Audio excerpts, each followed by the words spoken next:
5, 8, 9 ಮತ್ತು 11ನೇ ತರಗತಿಯ board exam ರದ್ದಾಗಿದೆ. Board ಎಕ್ಸಾಮ್ಗೆ ಸರ್ಕಾರ ಹೊರಡಿಸಿದ್ದ ಸುತ್ತೋಲೆ ರದ್ದಾಗಿದೆ. ಸುತ್ತೋಲೆಯನ್ನ ರದ್ದುಗೊಳಿಸಿ ಹೈಕೋರ್ಟ್ನ ಏಕಸದಸ್ಯ ಪೀಠ ಆದೇಶವನ್ನ ನೀಡಿದೆ. 2023 ಡಿಸೆಂಬರ್ನಲ್ಲಿ ರಾಜ್ಯ ಸರ್ಕಾರ ಹೊರಡಿಸಿದ್ದಂತ ಸುತ್ತೋಲೆಯನ್ನ ಪ್ರಶ್ನಿಸಿ ಹೈಕೋರ್ಟ್ ಮೆಟ್ಟಿಲೇರಿದ್ದ ರುಪ್ಸಾ ಸಂಘಟನೆ ಇದೀಗ ಹೈಕೋರ್ಟ್ ಆದೇಶವನ್ನ ಕೊಟ್ಟಿದೆ. ಸರ್ಕಾರದ ಸುತ್ತೋಲೆಯನ್ನ ರದ್ದುಗೊಳಿಸಿ 5, 8, 9 ಮತ್ತು 11ನೇ ತರಗತಿಯ ಬೋರ್ಡ್ ಎಕ್ಸಾಮ್ ರದ್ದಾಗಿದೆ. ಈ ತರಗತಿಯ ವಿದ್ಯಾರ್ಥಿಗಳಿಗೆ ಪಬ್ಲಿಕ್ ಪರೀಕ್ಷೆ ನಡೆಸೋದು ಸರಿಯಲ್ಲ ಅಂತ ಖಾಸಗಿ ಶಾಲೆಗಳ ಸಂಘದ ಅಧ್ಯಕ್ಷ ಲೋಕೇಶ್ ತಾಳಿಕಟ್ಟೆ ಮೇಲ್ಮನವಿ ಸಲ್ಲಿಸಿದ್ರು. ಕೋರ್ಟ್ನಲ್ಲಿ ಈ ಆದೇಶವನ್ನ ಈ ಸುತ್ತೋಲೆಯನ್ನ ಪ್ರಶ್ನೆ ಮಾಡಿದ್ರು. 2023 ಡಿಸೆಂಬರ್ನಲ್ಲಿ ರಾಜ್ಯ ಸರ್ಕಾರ ಹೊರಡಿಸಿದ್ದಂತಹ ಸುತ್ತೋಲೆ ಇದೀಗ ಸರ್ಕಾರದ ಸುತ್ತೋಲೆಯನ್ನ ಹೈಕೋರ್ಟ್ ರದ್ದುಗೊಳಿಸಿ ಆದೇಶವನ್ನ ನೀಡಿದೆ.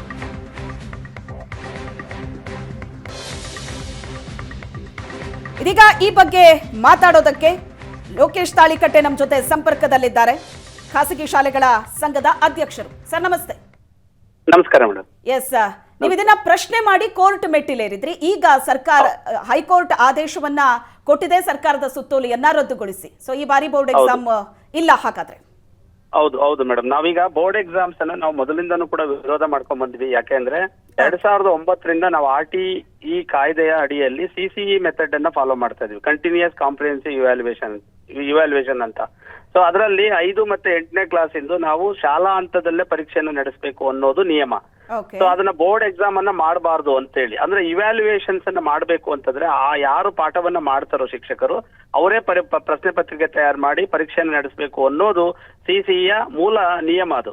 ಸೊ ಅದನ್ನ ಉಲ್ಲಂಘಿಸಿ ಇವರು ಬೋರ್ಡ್ ಎಕ್ಸಾಮ್ಸ್ ಅನ್ನ ಮಾಡೋದು ಅನ್ನೋ ಪ್ರಯತ್ನ ಇದೆಯಲ್ಲ, ಅದನ್ನ ನಾವು ತುಂಬಾ ವಿರೋಧ ಮಾಡಿದ್ವಿ. ಯಾಕೆ ಅಂತಂದ್ರೆ ಆ ಮಗು ಯಾವ ಸಾಮರ್ಥ್ಯದಲ್ಲಿ ವಿಫಲ ಆಗಿದ್ದಾನೆ ಅಂತವ ಆ ಪಾಠ ಮಾಡುವಂತ ಶಿಕ್ಷಕನಿಗೆ ಅದು ಅರ್ಥ ಆಗಲ್ಲ. ಸೊ ಆಗ ಅವನು ಪರ್ಯಾಯ ಬೋಧನೆಗಳನ್ನ ಮಾಡ್ಕೊಳ್ಳೋದಿಕ್ಕೆ ಆಗೋದಿಲ್ಲ ನೆಕ್ಸ್ಟ್ ಆ ಮಗುಗೆ ಇಂಪ್ರೂವ್ ಮಾಡ್ಲಿಕ್ಕೆ. ಸೊ ಅದು ವಿರೋಧ ಆಗುತ್ತೆ, ಶಿಕ್ಷಣ ನೀತಿಯ ವಿರೋಧ ಆಗುತ್ತೆ, ಶಿಕ್ಷಣ ಹಕ್ಕು ಕಾಯ್ದೆ ವಿರೋಧ ಆಗುತ್ತೆ, ಆಮೇಲೆ ಆ ಪೆಡಗಾಜಿ ಅಂತ ಶಿಕ್ಷಣ ಶಾಸ್ತ್ರದ ನಿಯಮದ ವಿರೋಧ ಆಗುತ್ತೆ. ದಯಮಾಡಿ ಇದನ್ನ ಮಾಡಬೇಡಿ ಅಂತ ಹೇಳಿ ಫ್ರಮ್ ದಿ ಬಿಗಿನಿಂಗ್ ಇಂದನೂ ನಾವು ಸರ್ಕಾರಕ್ಕೆ ಮತ್ತೆ ಶಿಕ್ಷಣ ಮಂತ್ರಿಗಳಿಗೆ ಮನವಿ ಮಾಡ್ತಾನೆ ಇದ್ವಿ. ಅದ್ ಯಾವ ಉದ್ದೇಶ ಇಟ್ಕೊಂಡು ಶಿಕ್ಷಣ ಮಂತ್ರಿಗಳು ಈ ರೀತಿ ಬೋರ್ಡ್ ಎಕ್ಸಾಮ್ಸ್ ಅನ್ನ ಮಾಡೋ ಆಲೋಚನೆಯನ್ನ ಮಾಡಿದ್ರು ನಮಗೆ ಅರ್ಥ ಆಗ್ತಾ ಇಲ್ಲ. ನಾವ್ ಎಷ್ಟೇ ಒತ್ತಾಯ ಮಾಡಿದ್ರು ಕೂಡ ಕಂಟಿನ್ಯೂ ಮಾಡಿದ್ರಿಂದ ನಾವು ಆ ನಿಯಮವನ್ನ ಕೋರ್ಟ್ ಗಮನಕ್ಕೆ ತಂದು ಆ ಸುತ್ತೋಲೆಯ ವಿರುದ್ಧ ನಾವು ಹೋದ್ವಿ. ಇವತ್ತು ನಮಗೆ ಜಯ ಸಿಕ್ಕಿದೆ. ಸೊ ನ್ಯಾಯಕ್ಕೆ ಸಿಕ್ಕ ಜಯ. ಮತ್ತೆ ನೀವೇನಂತ ವಾದ ಮಾಡಿದ್ರಿ? ಯಾಕಂದ್ರೆ ರಾಜಕಾರಣಿಗಳಿಗೆ ಎಷ್ಟೇ ಮನವಿ ಮಾಡಿದ್ರು ಪ್ರಯೋಜನ ಆಗ್ಲಿಲ್ಲ, ಕೋರ್ಟ್ ಮೆಟ್ಟಿಲತ್ತಿದ್ರಿ. ಸೊ ನಿಮ್ಮ ವಾದ ಯಾವ ತರ ಇತ್ತು? ನಮ್ಮ ವಾದ ಇಷ್ಟೇ ಮೇಡಮ್ ಅವರೇ, ನಾವು ಟೀಚರ್ಸ್ ನಾವು ಪಾಠವನ್ನ ಮಾಡ್ತಾ ಇರೋದು CCE ಮೆಥಡ್ ಅಲ್ಲಿ. ಸೊ CCE ಮೆಥಡ್ ಅಲ್ಲಿ ಪಾಠ ಮಾಡುವಾಗ ಮಗು ಯಾವ ಸಾಮರ್ಥ್ಯದಲ್ಲಿ ವಿಫಲ ಇದ್ದಾನೆ ಅಂತ ನಾವೇ ಅರ್ಥ ಮಾಡ್ಕೋಬೇಕು. ಅಂದ್ರೆ ನಾವೇ ಪ್ರಶ್ನೆ ಪತ್ರಿಕೆಯನ್ನ ತಯಾರು ಮಾಡಿ, ನಾವೇ ಪರೀಕ್ಷೆಯನ್ನ ಮಾಡಿ, ನಾವೇ ವ್ಯಾಲ್ಯೂಯೇಷನ್ ಮಾಡ್ಕೊಂಡಾಗ ಪರ್ಯಾಯ ಬೋಧನೆಯನ್ನ ಅಂದ್ರೆ ಮಗು 5ರಿಂದ 6ಕ್ಕೆ ಹೋಗುವಾಗ ಯಾವ ಸಾಮರ್ಥ್ಯದಲ್ಲಿ ವೀಕ್ ಇದ್ದಾನೆ ಅಂತ ನಾವು ಅಸೆಸ್ ಮಾಡ್ಕೊಂಡು ಪಾಠಗಳನ್ನ ಮಾಡ್ಬೇಕು ಅನ್ನೋದು ಕಂಟಿನ್ಯೂಸ್ ಕಾಂಪ್ರಿಹೆನ್ಸಿವ್ ನಿಯಮ. ಸೊ ಅದನ್ನ ಉಲ್ಲಂಘಿಸಿ ಇವ್ರು ಮಾಡಕ್ ಹೋದ್ರಲ್ಲ, ನಾವು ಅದನ್ನ ಕೋರ್ಟ್ ಗಮನಕ್ಕೆ ತಂದ್ವಿ. ಸೊ ಇದು CCE ನಿಯಮದ ಉಲ್ಲಂಘನೆ ಆಗುತ್ತೆ. ಇವ್ರು ಹೇಳ್ತಾ ಇರೋದು 1983 ಶಿಕ್ಷಣ ಕಾಯ್ದೆ ಹೇಳ್ತಿದ್ರೆ 1983 ಶಿಕ್ಷಣ ನೀತಿ ಇದ್ದದನ್ನ 2009ರಲ್ಲಿ ಅದನ್ನ ತೆಗೆದಾಕಿದೆ. ಹೊಸ ನಿಯಮದಲ್ಲಿ ನಾವು ಪಾಠಗಳನ್ನ ಮಾಡ್ತಾ ಇದೀವಿ. ಸೊ ಅದರ ವಿರುದ್ಧ ಆಗುತ್ತೆ, ಮಕ್ಳಿಗೆ ಕನ್ಫ್ಯೂಷನ್ ಆಗುತ್ತೆ, ಇದನ್ನ ಮಾಡೋದ್ ಬೇಡ ಅಂತ ಒಂದು ವಿಷಯ ಇಟ್ಕೊಂಡ್ವಿ. ಆಮೇಲೆ ಎರಡನೇ ವಿಷಯ, ಸರ್ಕಾರಿ ಶಾಲೆನಲ್ಲಿ ಸುಮಾರು 68% ಪೋಸ್ಟ್ ವೇಕೆನ್ಸಿ ಇದಾವೆ. ಇವ್ರಿಗೆ ಎಷ್ಟು ನಾಚಿಕೆಗೇಡಿನ ಸಂಗತಿ ಇದು ಅಂತಂದ್ರೆ ಕೆಲವು ಶಾಲೆಗಳಲ್ಲಿ ಶಿಕ್ಷಕರೇ ಇಲ್ಲ, ಪರೀಕ್ಷೆ ಮಾಡೋದ್ರಲ್ಲಿ ಮಾತ್ರ ಮುಂದಿದ್ದಾರೆ ಇವರು.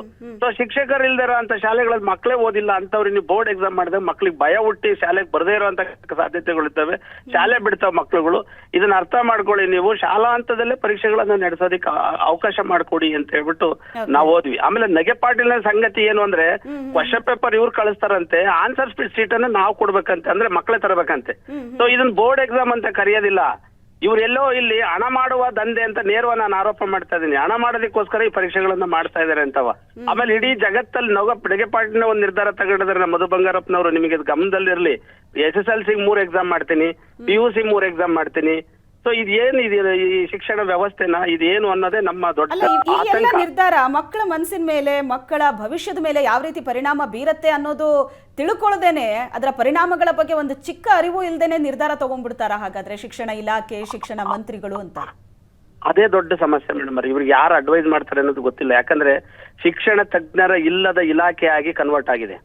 ಯಾರೋ 4 ಜನ ಕ್ಲಾರ್ಕ್ಗಳು ಪ್ರಮೋಷನ್ ಆಗಿರೋರಲ್ಲಿ ಡೈರೆಕ್ಟರ್ ಆಗಿ ಕುತ್ಕೊಂಡ್ಬಿಟ್ಟು ಅವ್ರ ನಿರ್ಧಾರಗಳನ್ನ ತಗಂತಿದ್ದಾರೆ. ಶಿಕ್ಷಣ ಶಾಸ್ತ್ರವನ್ನು ಓದಿರೋ ಅಂತವ್ರು, ಶಿಕ್ಷಣ ಶಾಸ್ತ್ರದಲ್ಲಿ ಪರಿಣಿತರನ್ನ ಯಾರು ಕೂಡ ಇವ್ರ ಸುತ್ತ ಅಪಾಯಿಂಟ್ಮೆಂಟ್ ಮಾಡ್ಕೊಂಡಿಲ್ಲ. ಅದು ಒಂದ್ ದೊಡ್ಡ ದುರಂತ. ಸೊ ಹಾಗಾಗಿ ಯಾರೋ ರೂಪಿಸುವಂತ ನಿಯಮಗಳನ್ನ ಇವರು ತಗೊಂಡ್ಬಂದ್ಬಿಟ್ಟು ಮಕ್ಕಳ ಮೇಲೆ ಏರ್ತಾ ಇದಾರೆ. ಸೊ ನಿಮಗೆ ಅದು ಸತ್ಯ ಹೇಳ್ತಾ ಇದೀನಿ, 87 ಲಕ್ಷ ಮಕ್ಕಳು ಅಷ್ಟೇ ಇರೋದು. 1,06,00,000 ಲಕ್ಷ ಮಕ್ಕಳಿದ್ದು ಲಾಸ್ಟ್ 2 ವರ್ಷದ ಹಿಂಚೆ. ಸೊ ವರ್ಷಕ್ಕೂ ಪಾಪ್ಯುಲೇಷನ್ ರೈಸ್ ಆಗುತ್ತೆ, ಮಕ್ಕಳ ಸಂಖ್ಯೆ ರೈಸ್ ಆಗುತ್ತೆ. ಇಲ್ಲಿ ಮಕ್ಕಳು ಶಾಲೆಯನ್ನು ಬಿಡೋದು ಜಾಸ್ತಿ ಆಗಿದೆ. ಸೊ ಇದು ಎಲ್ಲರೂ ಗಮನಿಸಬೇಕಾದಂತ ಸಂಗತಿ. ಶಿಕ್ಷಣವನ್ನ ನೀವು ಸರಿಯಾಗಿ ಕೊಡ್ಲಿಲ್ಲ ಅಂತಂದ್ರೆ, ಮೌಲ್ಯಯುತ ಶಿಕ್ಷಣವನ್ನ, ಗುಣಾತ್ಮಕ ಶಿಕ್ಷಣವನ್ನ ಕೊಡ್ಲಿಲ್ಲ ಅಂದ್ರೆ ರಾಜ್ಯದ ಅಭಿವೃದ್ಧಿ ಸಾಧ್ಯನೇ ಇಲ್ಲ. ಸೊ ಅಭಿವೃದ್ಧಿ ಹಾಳಾಗೋಗುತ್ತೆ. ಇದನ್ನ ಅದು ಯಾರು ಯಾಕೆ ಅರ್ಥ ಮಾಡ್ಕೊಳ್ತಿಲ್ಲ, ನಮ್ಗೆ ಅರ್ಥ ಆಗ್ತಾ ಇಲ್ಲ. ಇಡೀ ದಕ್ಷಿಣ ಭಾರತದಲ್ಲಿ ಕರ್ನಾಟಕ ಕೊನೆಯ ಸ್ಥಾನದಲ್ಲಿದೆ. ಇವ್ರು ಬಜೆಟ್ ಅಲ್ಲಿ ಮೊನ್ನೆ ಅಲೋಕೇಶನ್ ಅಲ್ಲಿ 11% ಇಟ್ಟಿದ್ದಾರೆ. ಸೊ ಎಲ್ಲಾ ರಾಜ್ಯಗಳು ಅತ್ಯಂತ ಹೆಚ್ಚು ಹಣವನ್ನು ಕೊಟ್ಟಿದ್ದಾರೆ. ನೆನ್ನೆ ಡೆಲ್ಲಿನಲ್ಲಿ 23% ಹಣವನ್ನು ಕೊಟ್ಟಿದ್ದಾರೆ. ಮಕ್ಕಳಿಗೆ ಎಕ್ಸಾಮ್ ಬರೆಯೋದಕ್ಕೆ, ಉತ್ತರ ಪತ್ರಿಕೆ ಕೊಡೋದಕ್ಕೇನೆ ಕೈ ಎತ್ತುತ್ತಿದ್ದಾರೆ ಅಂತ ಅಂದ್ರೆ ಇನ್ನೆಲ್ಲಿ? ಥ್ಯಾಂಕ್ ಯು ಲೋಕೇಶ್ ತಾಳಿಕಟ್ಟೆ ಅವರೇ. ಈ ವಿಚಾರದಲ್ಲಂತೂ ನಿಮ್ಮ ಹೋರಾಟಕ್ಕೆ ಜಯ ಸಿಕ್ಕಿದೆ. ವಿದ್ಯಾರ್ಥಿಗಳು ನಿಜಕ್ಕೂ ಕೂಡ ಕಂಗಾಲಾಗುವಂತ ಪರಿಸ್ಥಿತಿ. ಯಾಕಂದ್ರೆ ಸರ್ಕಾರ ತೆಗೆದುಕೊಳ್ಳುವಂತ ಒಂದೊಂದು ನಿರ್ಧಾರವೂ ಕೂಡ ವಿದ್ಯಾರ್ಥಿಗಳನ್ನ ಕಂಗಾಲಾಗಿಸ್ತಾ ಇದೆ.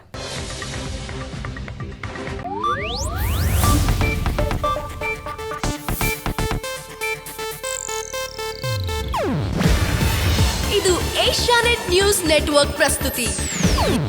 ನೀವು ನೋಡ್ತಿದ್ದೀರಾ ಏಷ್ಯಾನೆಟ್ ಸುವರ್ಣ ನ್ಯೂಸ್.